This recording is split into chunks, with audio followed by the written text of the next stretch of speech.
En 1759, au moment de la conquête, la Nouvelle-France était la colonie la mieux défendue et la mieux armée d'Amérique du Nord. Tous les hommes avaient fait du service actif. Ça faisait 7 ans qu'ils étaient en guerre contre la Grande-Bretagne, donc tous les hommes étaient entraînés. Quand les Britanniques ont conquis la Nouvelle-France en 1763, la première chose qu'ils ont fait, ils ont complètement désarmé la milice, ils ont aboli ces structures et ils ont dit maintenant c'est les Britanniques qui contrôlent. Ce qui est arrivé, c'est qu'en 1775, quand les Américains ont envahi la province de Québec de l'époque, ce qui est encore le Bas-Canada, on a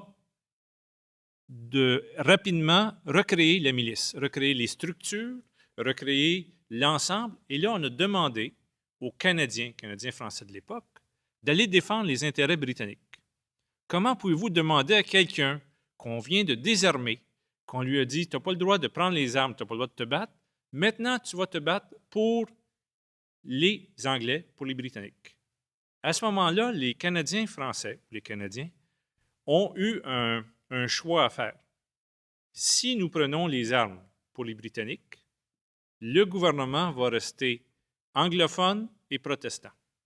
Si on ne fait rien et les États-Unis gagnent la guerre, à ce moment-là, le conquérant va être anglophone et protestant. Donc, le choix qui se posait à ce moment-là, c'est que les Canadiens ont refusé de se battre. Ils ont fait une résistance passive. Ils se sont décidés de rester sur place et de ne rien faire.